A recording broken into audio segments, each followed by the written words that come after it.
Hello, this is the RPG Crawler, and welcome to another Indie Game Friday, where each week I take a look at a different independent computer role-playing game. This week, it's going to be a little bit of a brief one. I'm taking a look at one that's more along the lines of an action multiplayer co-op roguelike with RPG elements.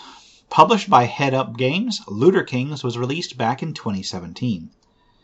This is a bit of an odd one for me. On paper, Looterkings seems like a decent idea. You, along with a few friends, play a team of goblins making your way through a procedurally generated dungeon, collecting loot and facing enemies. You do gain experience, though rather than improving your character directly, it simply unlocks equipment to purchase in the store. The combination of equipment that you have affects your class, granting you a special god ability and modifying your other effectiveness. Although it is technically a co-op game, the characters are goblins after all, which means there are ways to stun and mess with your own team so you can take their gold as well. On paper, it seems like a neat idea. Plot is basically non-existent. You play some goblins, fighting your way up through dungeons to eventually face the Elven Queen in her palace. Chances are, it won't matter. The whole focus is mostly on the gameplay itself. Now you get the opportunity to host or to join a game since it is multiplayer focused.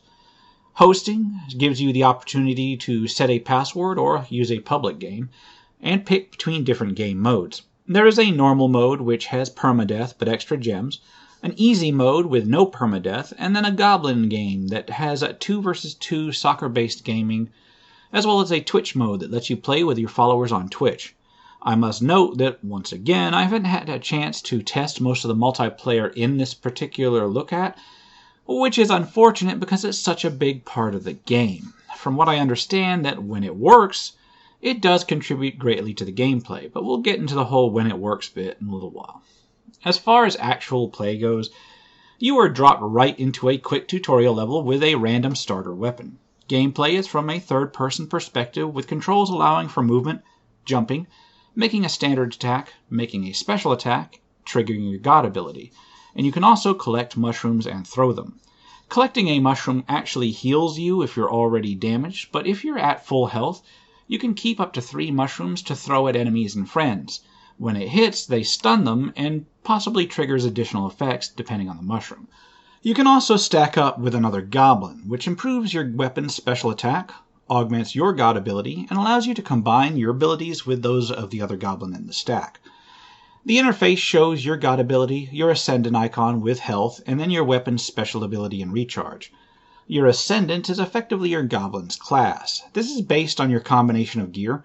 Weapon, armor, helm, they all set your ascendant, which grants you a particular god ability. This kicks in for a short period when triggered during certain actions. These abilities may vary wildly in what they do. Your weapon's special ability is a triggerable action that is tied specifically to the weapon that you have equipped, and may recharge as you build up combo points with normal attacks. Your gear may also grant you overall stats. You do have 2 sorts of levels in the game. One is for your goblin on a particular run or set of runs if you end up quitting a session and rejoining. As you raise this level, it unlocks more gear and therefore more class options in the store. The other is accumulated at the end of each run and effectively allows you to start future runs with more money. You also have a few stats that are based on your gear. There's your overall life, the damage you do, which is based on your weapon, your armor, which is based on your hat and your armor, your lifesteal percent that heals you on your attack, your crit chance, which gives you a chance for a critical hit, and then your regeneration overall. Your character's status screen also shows which weapon, armor, and helm that you have equipped. You can only get equipment from the shop, and you must return to the shop to change your gear. Gameplay is basically arena-based. Each level consists of a series of linked rooms. These rooms may contain lootable chests, smashable objects, and collectible mushrooms. They generally also contain waves of enemies. Looterkings uses one of those basic sort of enemy waves in an arena setup. Entering a room locks the exits, effectively turning the room into an arena, and enemies spawn until a set number have been defeated. Rooms may also contain a variety of hazards, such as lava floors that must be avoided. When you unlock a new level of weapons, you can press a button to teleport back to the shop to change things up as long as you're not currently in combat.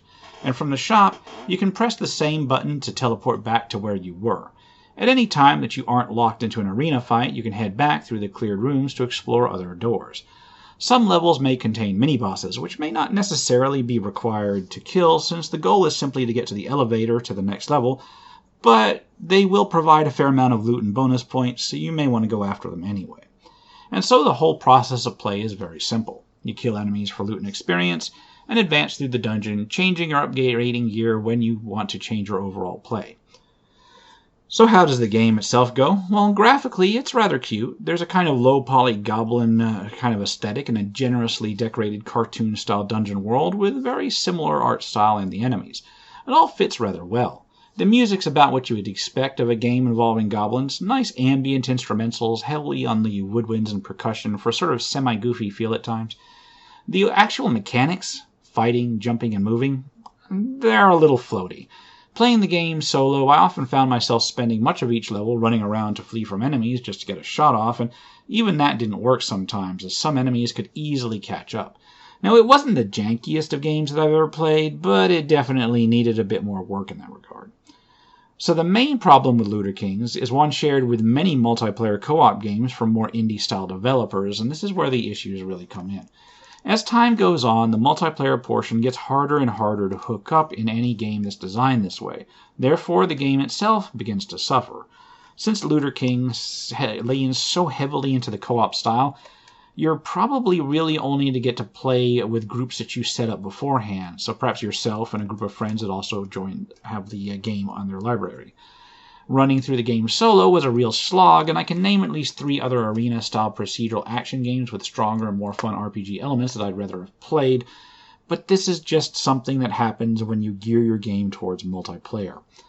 The second major issue with Looterkings is that, in the few years that it's been since it's been released, the initial dev team is basically disbanded and scattered to the wind. Good on them for finding better opportunities, but it leaves the game in a sort of twilight state. While it's still being actively sold, it is not actively being supported, with a few notable exceptions. There was an issue, for instance, at early 2020 regarding the game not loading, and they basically had some of the original team come back to fix it, even though they really didn't have to, and they did make it playable, but this cannot be considered a long-term stable solution. Essentially, Looterkings should be seen as an as-is buy, with no expected support or further development. Looterkings is definitely one of those games that is better as an idea than it is an actual play. That having been said, if you get 3 or 4 people who play the game and play it together, it can be pretty good for an afternoon or 2 of fun. In my opinion, it is nowhere near worth the list price, but it often shows up for sale or in a bundle, so if you have a group that might have a couple bucks for an afternoon to try it out sometime, who knows, you might have fun with it. I feel like the concept probably deserves another look and a rework in some other team's other game. Since there is a pretty solid core idea there, it just needs a little bit better implementation. And on that note, I'm going to wrap it up here. This has been the RPG Crawler with my Indie Game Friday Looterkings. As always, I'll leave a link to where you can pick it up below. If you like what you've seen, remember to leave a like, comment, get any feedback, and subscribe for more RPG content, both tabletop and computer.